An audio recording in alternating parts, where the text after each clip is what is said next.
سورۃ الاعراف آیت نمبر 174۔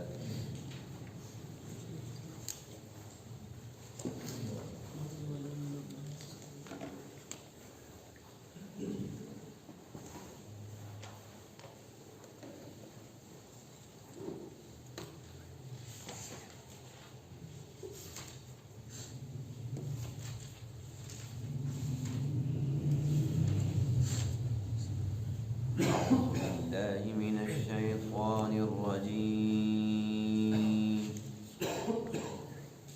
بسم الله الرحمن الرحيم،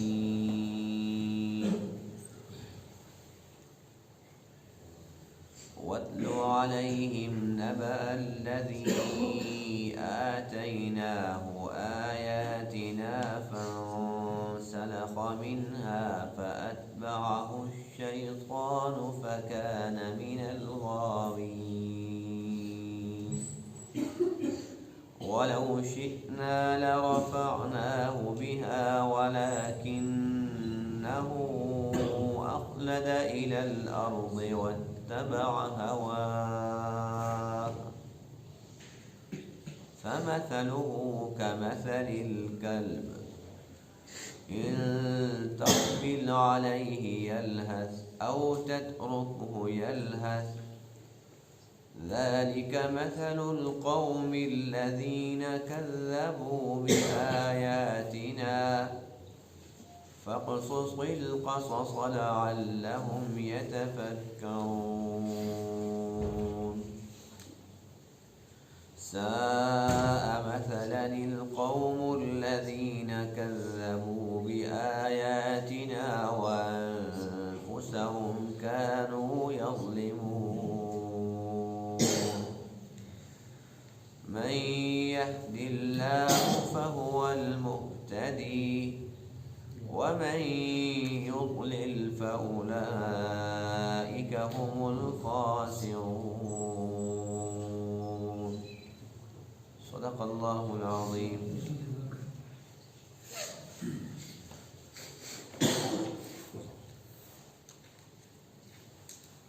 آج کے درس میں آیات کریمہ میں ایک ایسے شخص کا تذکرہ ہے جو اللہ تعالیٰ کا بڑا ہی مقرب تھا، بڑا نیک تھا، یہاں تک کہ وہ مستجاب الدعوات تھا، اس کے اللہ تعالیٰ ہر دعا قبول فرماتے تھے۔ لیکن وہ شخص دنیا کے چکروں میں پڑ گیا اور دنیا کی محبت دل میں بٹھا لی، اپنا خاتمہ خراب کر بیٹھا۔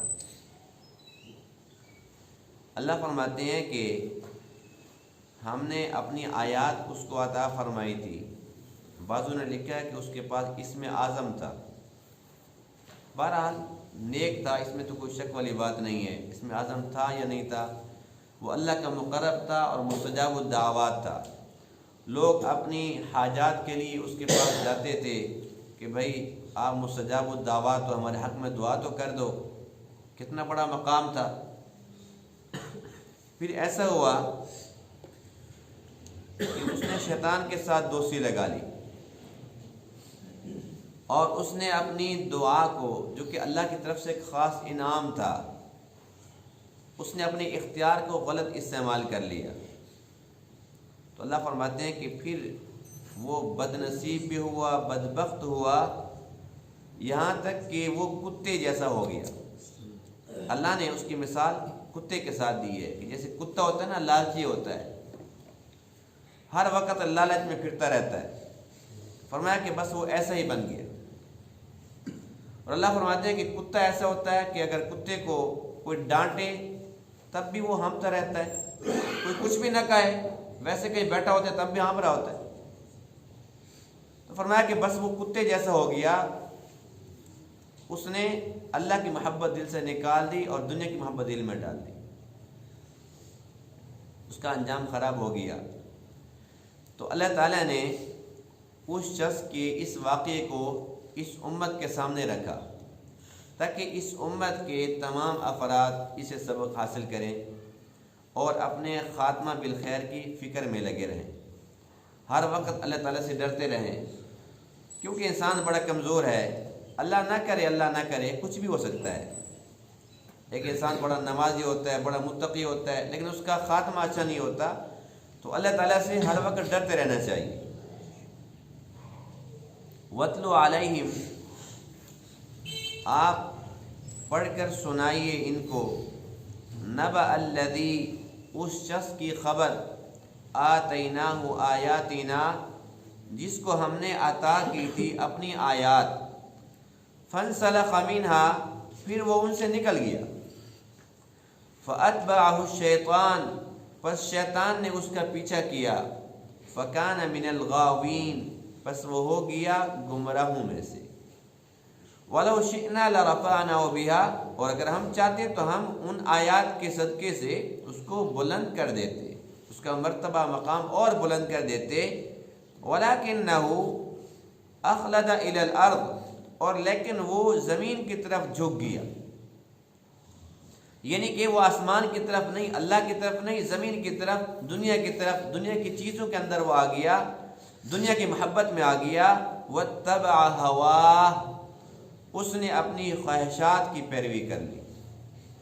فَمَثَلُهُ، پس اس کی مثال، كَمَثَلِ الْكَلْبِ، ایسے ہے جیسے کتے کی مثال، إِن تَحْمِلْ عَلَيْهِ، کہ اگر تو اس کو ڈانٹے، یلہث، تب بھی وہ ہانپتا ہے، او تترکہ، اس کو ترک کر دے، چھوڑ دے، کتے کو کچھ بھی نہ کہے، یلہث، وہ پھر بھی ہانپتا ہے۔ ذَلِكَ مَثَلُ الْقَوْمِ الَّذِينَ، یہ مثال ہے ان لوگوں کی، كَذَّبُوا بِآيَاتِنَا، جنہوں نے ہماری آیات کو جھٹلایا۔ فَقْصُصِ الْقَصَصَ، بس آپ بیان کیجئے ان کے قصے کو، لَعَلَّهُمْ يَتَفَكَّرُونَ، تاکہ یہ لوگ فکر کر لیں، یعنی ان کے واقعات آپ ان کے سامنے سنائیے تاکہ یہ لوگ فکر مند ہو جائیں۔ ساء مثلا القوم، بری ہے مثال اس قوم کی، الذین کذبوا بآیاتنا، جنہوں نے ہماری آیات کو جھٹلایا۔ اس سے بری مثال کیا ہو سکتی ہے؟ وَأَنفُسَهُمْ كَانُوا يَظْلِمُونَ، اور اپنی ہی جانوں پر وہ ظلم کرتے تھے۔ مَن يَهْدِ اللَّهُ، جس کو اللہ تعالیٰ ہدایت دے دے، فَهُوَ الْمُهْتَدِي، پس یہ ہے ہدایت پانے والا۔ وَمَن يُضْلِلْ، اور جس کو اللہ تعالیٰ گمراہ کر دے، فَأُولَئِكَ هُمُ الْخَاسِرُونَ، پس یہی لوگ ہیں خسارہ پانے والے۔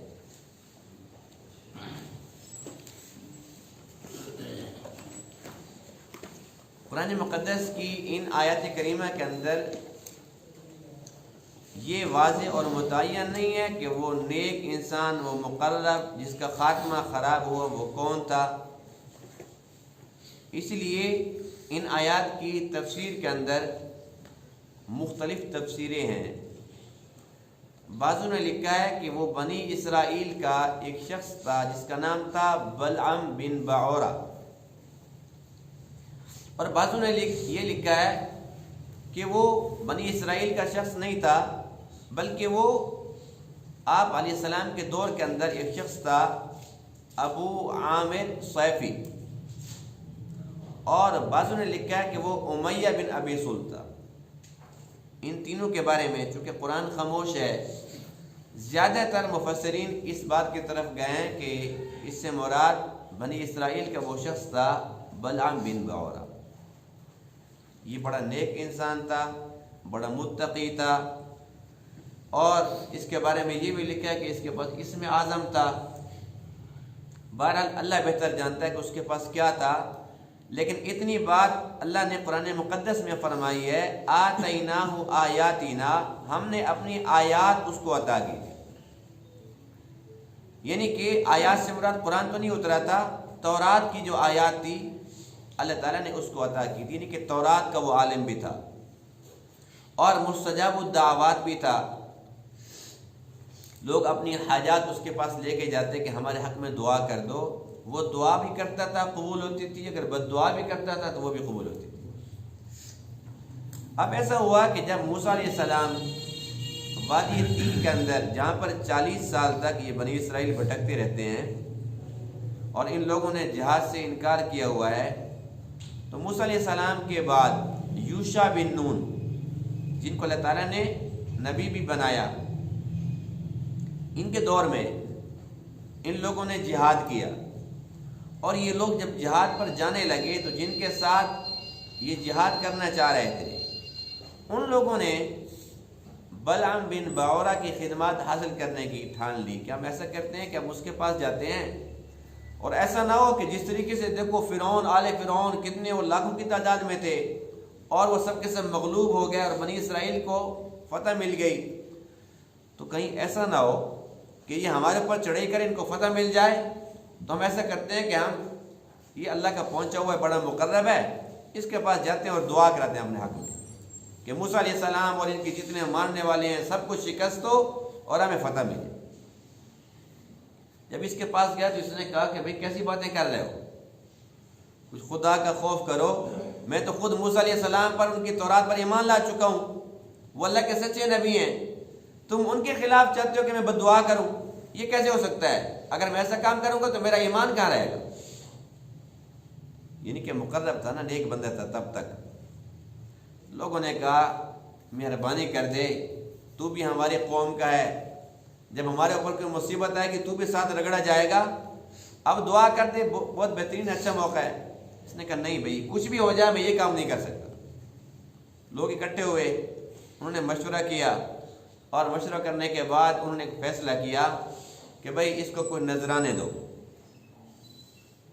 اس کو اچھے خاصے نذرانے دیے، اس کی جیبیں شیبیں صحیح کر کے گرم کر دی۔ آج کل بھی یہی کرتے ہیں نا ہم لوگ، کسی کا اگر ایمان اس کو آزمانا ہو، اس کا ایمان خریدنا ہو تو ہم کیا کرتے ہیں، جب قائد اعظم کا نوٹ اس کو دکھاؤ، قائد اعظم اس کے اوپر نچھاور کر دو تو بالکل سیدھا ہو جائے گا۔ تو شروع سے یہ شیطانی چکر چلے آ رہے ہیں، تو ان لوگوں نے بھی یہی کہا کہ اس کا حال یہی ہے، بھائی اس کی جیبیں شیبیں کچھ گرم کرو اور کچھ کھلاؤ پلاؤ، جب ہمارا کھائے گا تو پھر ہمارے حق میں کوئی دعائیں بھی کرے گا۔ اب اس نے کیا کیا، ان سے سارا کچھ لے لیا۔ پہلے تو اس نے انکار کیا، نہیں مجھے نہیں چاہیے، مجھے نہیں چاہیے۔ بالآخر دنیا چیز ایسی ہے، دنیا کے چکر میں پھنس گیا، اور اللہ فرماتے ہیں وَلَكِنَّهُ أَخْلَدَ إِلَى الْأَرْضِ، زمین کی طرف جھک گیا، یعنی کہ جو زمین کی چیزیں ہیں، دنیا کی چیزیں ہیں، ان کی محبت میں پھنس گیا۔ نذرانے جب لے چکا تھا اور کھا پی بھی چکا تھا، مال دولت اچھی خاصی بنا لی، اب کیسے انکار کر سکتا تھا؟ اب اس نے کہا چلو مجبور ہے، مجبور تم نے کرے دیا، چلو کوئی بات نہیں، کرتے ہیں تمہارے لیے کچھ۔ یہ ایک پہاڑ کے اوپر چڑھ گیا اور وہاں جا کر اس نے بد دعا کی۔ کس کے لیے؟ موسیٰ علیہ السلام اور بنی اسرائیل کے لیے۔ اللہ کا کرنا ایسا ہوا کہ وہ لوگ بھی اس کے ساتھ تھے۔ اب یہ دعا کیا کر رہا ہے؟ موسیٰ علیہ السلام کے خلاف کر رہا تھا، اللہ نے اس کی زبان کو بند کر دیا، اس کو الٹ دیا۔ موسیٰ علیہ السلام کے حق میں دعا شروع کر دی، اے اللہ بنی اسرائیل کو فتح عطا فرما اور ان سب کو مغلوب۔ وہ کہتے ہیں وہ کیا کہہ رہا ہے، خیر تو ہے؟ کہتے ہو کیا بات ہے، کہتا کچھ ہوتا کچھ، عجیب بات ہے، آج وہ زبان میرے کنٹرول میں ہی نہیں ہے۔ کہتے دوبارہ خیال کر، اب سوچ سمجھ کے منہ سے کو بات نکال، اچھا اللہ تعالیٰ جو ہے نا بس بنی اسرائیل کو فتح عطا فرمائے۔ وہ کہتے ہو پھر تو نے وہی بات کہہ دی۔ اس طریقے سے اللہ نے اس کی زبان اپنے کنٹرول میں لے لی۔ اللہ قادر ہے کہ نہیں ہے؟ ہم سمجھتے ہیں کہ ہم مرضی سے بولتے ہیں، لیکن کتنی بار ایسا ہوتا ہے کہ ہم منصوبے بنا کے جاتے ہیں، فلاں محفل میں یوں کریں گے، ایسا کریں گے، یوں بولیں گے، اور وہاں جا کے گونگے بن کے بیٹھ جاتے ہیں۔ اور کئی بار ایسا ہوتا ہے کہ ہمارا کوئی منصوبہ نہیں ہوتا اور اللہ تعالیٰ میں توفیق دے دیتا ہے کہ ہم ایسی اچھی اچھی باتیں منہ سے نکال دیتے ہیں۔ تو یہ زبان اگرچہ ہماری ہے لیکن یہ کس کی پابند ہے؟ اللہ کی پابند ہے۔ اب یہ بے شک مقرب تھا، مستجاب الدعوات تھا، یہ چاہتا تھا کہ بنی اسرائیل کے خلاف میں بولوں اور اپنی قوم کو کچھ فیور دوں، نذرانے وصول کر چکا ہوں، لیکن اللہ جو نہیں چاہتے تھے، ہوتا تو وہی ہے نا جو اللہ تعالیٰ چاہتے ہیں۔ اس نے بڑا زور لگایا اور بالآخر اپنے خلاف سب کچھ کہہ کے وہاں سے پھر واپس آ گیا۔ اور جب اس نے سارا کچھ کہا تو اللہ تعالیٰ نے وہ تمام کے تمام انعامات جو اس پہ کیے تھے وہ سب کے سب اس سے چھین لیے۔ بے شک اس کے منہ سے وہ بات نہیں نکل سکی، لیکن اس نے تو نکالنے کی کوشش کی نا، اس نے تو اپنے ایمان ضمیر کا سودا کر لیا۔ تو اللہ کیا فرماتی ہیں، یہ وہ شخص تھا آتیناہ آیاتنا، ہم نے تو اپنی آیات اس کو عطا کی، فانسلخ منھا، خود ہی اس میں سے نکل گئی۔ اللہ تعالیٰ جب کسی انسان پہ کرم فرماتے ہیں تو اللہ تعالیٰ تو اس سے وہ نعمتیں نہیں چھینتے۔ جب ایک انسان خود ہی نا شکرہ اور نا قدرہ بن جائے تو اس میں اللہ تعالیٰ کا کیا قصور ہے؟ اس شخص نے ایسی حرکت کی اور بعضوں نے لکھا ہے کہ اس کی جو زبان تھی وہ باہر نکل آئی اور وہ لٹک گئی جیسے کتے کی ہوتی ہے۔ اس لیے قرآن کیا کہتے ہیں، فَمَثَلُهُ كَمَثَلِ الْكَلْبِ، کہ اس کی مثال کتے جیسی ہے۔ بہرحال یہ دو صورتیں ہو سکتی ہیں، ایک یہ بھی ہو سکتا ہے کہ اس کی زبان واقعی لٹک گئی ہو، لیکن دوسری صورت بھی تو ہو سکتی ہے کہ جس طریقے سے اللہ فرماتے ہیں کہ اس کی مثال کتے جیسی ہے، یعنی جیسے کتا لالچی ہوتا ہے تو یہ بھی کتے کی طرح لالچی بن گیا۔ یہ کتا تو نہیں بنا، لیکن کتے والی حرکت تو اس نے کر لی، اپنا لالچ دکھا دیا اور اللہ تعالیٰ کے تمام انعامات کو یکسر ٹھکرا دیا۔ اب اس نے اپنا کام کر دیا، اس کے بعد کیا ہوا، بنی اسرائیل کو فتح بھی مل گئی اور اس کی وہ جو دعائیں تھی وہ بھی رنگ نہ لائی، اور ہمیشہ ہمیشہ کے لیے یہ اللہ تعالیٰ کی رحمت سے محروم کر دیا گیا۔ جب اللہ فرماتے ہیں کہ کتے جیسا ہو گیا تو باقی کیا بات بچ گئی ہے؟ اب اللہ کا فضل تو ختم ہو گیا۔ تو دیکھیے یہی ایک انسان جو کہ اللہ کا مقرب ہے اور مستجاب الدعوات ہے، کتنا بڑا شرف حاصل تھا اس کو، لیکن اس نے اپنا خاتمہ خراب کر لیا دنیا کے چند ٹکوں کی خاطر۔ یہ مستجاب الدعوات ہونا یہ اولیاء کرام کی شان ہے، اور یہ انبیاء کرام کی، صحابہ کرام کی شان ہے۔ جو اللہ تعالیٰ کے مقرب ہوتے ہیں نا، اللہ تعالیٰ ان کو مستجاب الدعوات بناتے ہیں، اور اس میں سب سے بنیادی چیز ہوتی ہے رزق حلال۔ جو انسان رزق حلال کا خیال نہیں کرتا، حرام مال کھاتا رہتا ہے، وہ مستجاب الدعوات ہو ہی نہیں سکتا۔ جیسا کہ ایک مشہور ترین واقعہ لکھا ہے کہ جو حجاج بن یوسف تھا، جس کو ظالم امت کہا گیا ہے، اس امت کا سب سے بڑا ظالم، جس نے نہ صحابہ کرام کو چھوڑا، نہ اولیاء کرام کو، تابعین کو چھوڑا، نہ اس نے خانہ کعبہ کو چھوڑا، بدبخت ترین انسان تھا۔ تو جب یہ شخص آیا نا گورنر بن کے، تو جس طریقے سے ہمارے ایسا ہوتا ہے کہ کوئی ایک ایس پی آتا ہے، ڈی ایس پی آتا ہے، ڈی سی او صاحب آتے ہیں، تو وہ نا یہاں کے لوگوں سے پوچھتے ہیں، مقامی لوگوں سے جو ان کے اپنے خاص لوگ ہوتے ہیں، کہ بھئی یہاں کیا صورتحال ہے، کون لوگ ایسے ہیں جو زیادہ سرکردہ ہیں، یہاں پر چور کس قسم کے لوگ ہیں، شریف کس قسم کے لوگ ہیں، بااثر لوگ کون ہیں، وہ پھر اس کے مطابق اپنا نظام چلاتے ہیں۔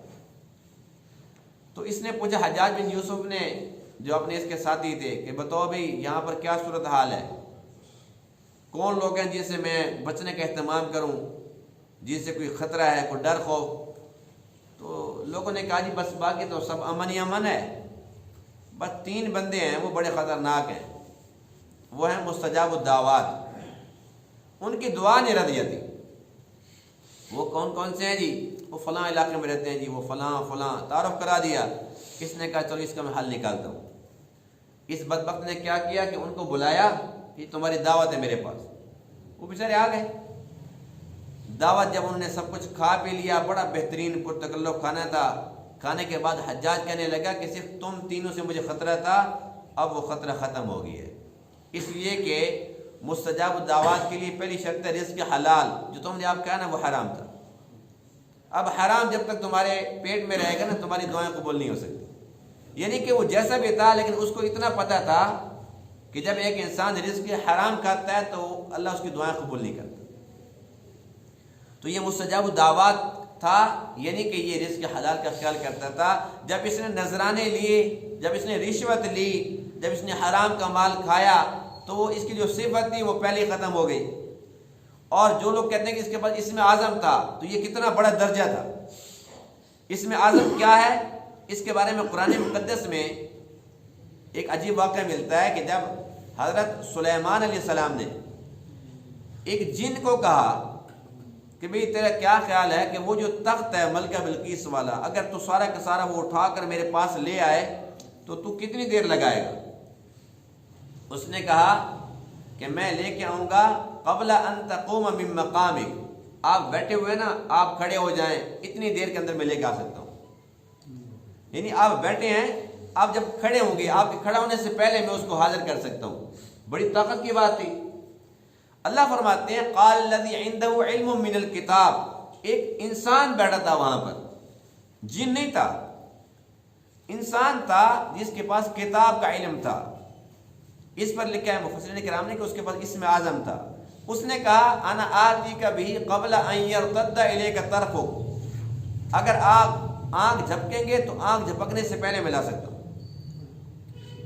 یعنی جن کی طاقت دیکھو، وہ کہتا ہے کہ جب آپ کھڑے ہوں گے تو پھر بھی کوئی نہ کوئی ٹائم لگے گا نا، 2-4 سیکنڈ تو لگیں گے، لیکن انسان کیا کہتے ہیں، اس میں اعظم والا آنکھ جھپکنے سے پہلے لا سکتا ہوں۔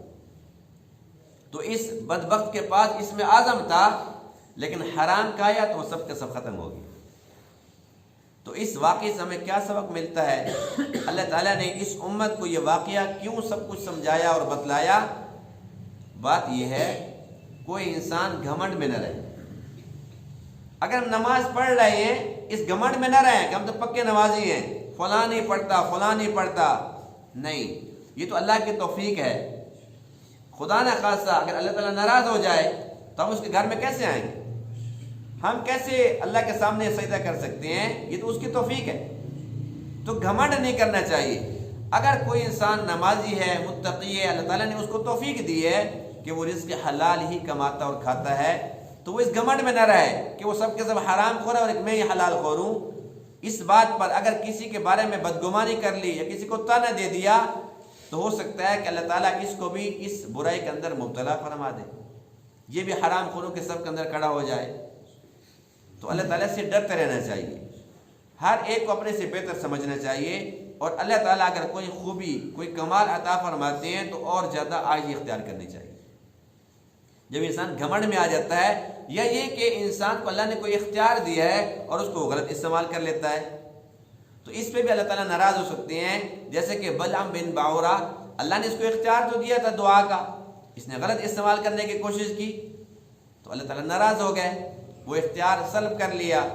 جو اللہ تعالیٰ کی کرم نوازی تھی، جو فضل تھا، وہ سب کا سب ختم ہو گیا ایک دم سے، تو اس کا خاتمہ خراب ہو گیا۔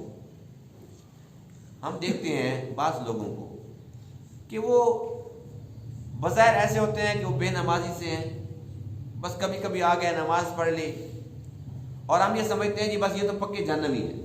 ہم اپنی ایسے رائے کام کر کے پھر رہے ہوتے ہیں، اچانک ایسا ہوتا ہے ان کی زندگی میں کوئی انقلاب آ جاتا ہے۔ جب ان کے آخری دن آتے ہیں، وہ توبہ بھی کر لیتے ہیں، وہ ماشاءاللہ داڑھی بھی رکھ لیتے ہیں، پھر تہجد بھی شروع کر دیتے ہیں، وہ ہر وقت مسجد میں بیٹھے ہیں، ہر وقت تلاوت کیے جا رہے ہیں، ایک دم سے ان کی زندگی بدل جاتی ہے اور ان کا خاتمہ بہت اچھا ہو جاتا ہے۔ اور بہت لوگ ایسے بھی دیکھے ہیں کہ جو لوگ بظاہر وہ بڑے نیک ہوتے ہیں، بلعام بن باورا کی طرح بڑے پہنچے ہوتے ہیں، بڑے مقرب ہوتے ہیں، پکے نمازی ہوتے ہیں، اچانک ان کی زندگی کے اندر کوئی ایسا انقلاب آتا ہے کہ شیطان ان کے اوپر مسلط ہو جاتا ہے، جمعہ بھی چھوڑ دیتے ہیں، عید کی نماز چھوڑ دیتے ہیں۔ ایسے ایسے لوگوں کو دیکھا ہے کہ پوری پوری داڑھی ہے، اچانک سے شیو ہو جاتی ہے، داڑھی غائب ہو جاتی ہے، سب حیران ہوتے ہیں کہ ہوا کیا تجھے؟ اور اس کے بعد پھر ان کا خاتمہ بڑا برا ہوتا ہے، کوئی نشے میں، کوئی خودکشی میں، کوئی کسی برائی کے اندر، تو پتہ نہیں ہے انسان کو، کسی کو نہیں پتہ کہ اس کا خاتمہ کیسے ہونا ہے۔ تو اس لیے ہر وقت اللہ سے ڈرتے رہنا چاہیے اور اللہ تعالیٰ سے ہمیں دعا کرنی چاہیے کہ اللہ ہمارا خاتمہ ایمان پہ ہو جائے، اس لیے کہ اصل چیز تو خاتمہ ہے۔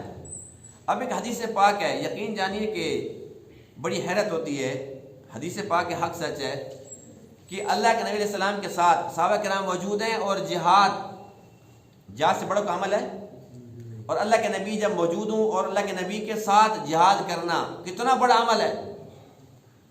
ایک صحابی کہتے ہیں کہ ایک شخص کے بارے میں اللہ کے نبی نے فرمایا کہ یہ شخص جہنمی ہے۔ وہ صحابی کہتے ہیں کہ میں حیران ہوا کہ وہ تو ہمارے ساتھ ہے اور وہ کلمہ بھی پڑھتا ہے اور وہ شخص بڑا مومن متقی بھی ہے اور جہاد کے اندر بھی شریک ہے۔ وہ کہتے ہیں کہ میں نے یہ فیصلہ کر لیا کہ اللہ کے نبی کی بات تو حق سچ ہے، یہ جائے گا تو جہنم ہے، لیکن میں نے کہا کہ دیکھو تو صحیح کہ یہ کرتا کیا ہے، یہ تو جہاد کر رہا ہے ہمارے ساتھ، جہاد میں شریک ہے، یہ کیسے جہنم میں چلا جائے گا؟ وہ صحابی کہتے ہیں کہ میں اسی کے چکر میں پڑ گیا، اسی کے پیچھے پیچھے اس کو دیکھتا تھا کہ کرتا کیا ہے۔ اچانک میں نے دیکھا کہ وہ زخمیوں کے اندر پڑا ہوا ہے۔ اب دیکھو جہاد بھی کیا، اس کو زخم بھی لگے ہوئے ہیں، اور اللہ کے نبی کے ساتھ جہاد کر رہا ہے۔ وہ صحابی کہتے ہیں کہ میں نے دیکھا تو میں نے کہا عجیب، یہ تو بیچارہ بڑی مشکل میں ہے اور اس کی تو بڑی قربانی ہے، تو زخمی پڑا ہوا ہے۔ کہتے ہیں نہیں، اللہ کے نبی کی بات سچ ہے۔ کہتے ہیں کہ بس میں جو ہے نا اسی کے چکر میں پھرتا رہا، یہاں تک کہ میں نے دیکھا کہ وہ زخموں کی وجہ سے نا رو رہا تھا، اس کو تکلیف ہو رہی تھی، اور اس دوران اس نے ایک عجیب حرکت کی، اس نے اپنا ہی نیزہ نکالا اور اپنے یہاں پر رکھ کر اور اس کے اوپر اس نے دباؤ دیا، وزن دیا، اور اس کے آر پر ہو گیا اور وہ مر گیا، کہ خودکشی کر لی۔ پھر وہ صحابی کہتے ہیں کہ مجھے اب بات سمجھ آئی کہ دیکھو اس کا خاتمہ اچھا نہیں تھا، اس کا خاتمہ کیا کہ اس نے خودکشی کر لی۔ تو اللہ کے نبی کی بات سچی ہے کہ جھوٹی ہے؟ تو بات اتنی سی ہے کہ کسی کو نہیں پتا کہ کیا ہونے والا ہے، اسی لیے ہر ایک انسان کو ہر وقت اللہ تعالیٰ سے ڈرتے رہنا چاہیے۔ جب ایک انسان اللہ کے نبی کے ساتھ جہاد کرنے والا اور اس کا خاتمہ کیسے ہو رہا ہے، ہماری کیا اوقات ہے، اور ہم جنت کے ٹھیکیدار بنے ہوئے ہیں، اور پھر اس کے بعد ہم خود ایسے فیصلے کیے جا رہے ہیں فلاں وہ تو کبھی بھی نہیں جائے گا، اگر یہ چلے گا تو اس سے پہلے میں چلا جاؤں گا۔ تو یہ شیطانی باتیں ہیں۔ کسی کو کچھ پتہ نہیں ہے کہ میرے ساتھ کیا ہونے والا ہے، میرا خاتمہ کیسے ہوگا۔